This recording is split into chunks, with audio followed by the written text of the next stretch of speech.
করে দেশকে সহিংসতার দিকে ঠেলে দিয়েছে। প্রধানমন্ত্রী শর্তহীন আলোচনার প্রস্তাবকে নাকচ করে দিয়েছেন। তিনি যে আলটিমেট দিয়েছেন, আমি বাংলাদেশ আওয়ামী লীগের পক্ষ থেকে তার আলটিমেটাম সম্পূর্ণভাবে প্রত্যাখ্যান করছি। বাংলাদেশে আরেকটি 1-11 পরিস্থিতি সৃষ্টি হচ্ছে কিনা এমন সম্ভাবনা উড়িয়ে দিয়ে আবারও বিরোধী দলকে আলোচনায় বসার আমন্ত্রণ জানান তিনি। আমি বেগম খালেদা জিয়াকে উদ্দেশ্য করে বলতে চাই, প্রধানমন্ত্রী যে শর্তহীন আলোচনার যে প্রস্তাব দিয়েছেন, আপনি সেই আলোচনায় উপস্থিত হন এবং আলোচনার মাধ্যমে সকল সমস্যার সমাধান একমাত্র সম্ভব। হেফাজতে ইসলামের কয়েকটি রাজনৈতিক দলের কার্যালয়ে হামলা ও সহিংস আক্রমণের নিন্দা জানিয়ে সমাবেশ শেষে অবস্থান নেওয়ার চেষ্টা করলে কঠোর হাতে দমনের হুঁশিয়ারি উচ্চারণ করেন সৈয়দ আশরাফ। হেফাজতের কর্মীরা ঢাকা শহরের ভীতিকর পরিস্থিতির তারা সৃষ্টি করছে। তারা মুক্তিযুদ্ধের সময় ছিল কেউ আলবদর, কেউ রাজাকার, বা কেউ আলবদরের সন্তান, কেউ রাজাকারের সন্তান, যুদ্ধ অপরাধীদের সন্তান, তারাই আজকে হেফাজতে ইসলাম। আমি হেফাজতকে হুঁশিয়ার করে দিতে চাই,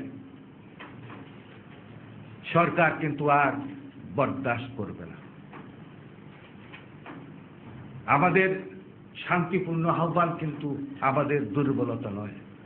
এবার তো ঢাকায় আসছে, আগামীতে ঢাকায় আসতে দেওয়া হবে না। প্রয়োজন হলে ঘর থেকে বেরোতে দেওয়া হবে না। ধর্মীয় সংগঠনগুলোর মুখোমুখি অবস্থানে বাংলাদেশ পাকিস্তানের মতো পরিস্থিতির সম্ভাবনা নেই বলেও জানান আওয়ামী লীগের এই নেতা। আশা করি না যে পাকিস্তানের মতো পরিস্থিতি বাংলাদেশে সৃষ্টি হবে, কারণ মিরাজ মিজু, 21 টেলিভিশন, ঢাকা।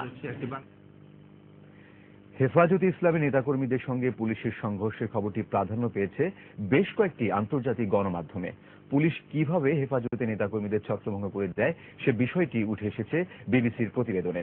আল জাজিরায় শিরোনাম করা হয়েছে ব্লাসফেমি আইন নিয়ে ঢাকায় সংঘর্ষের খবরটি। এতে বলা হয়েছে অবরোধ কর্মসূচি পালন করতে গিয়ে সংগঠনের নেতাকর্মীরা সংঘর্ষে জড়িয়ে পড়ে।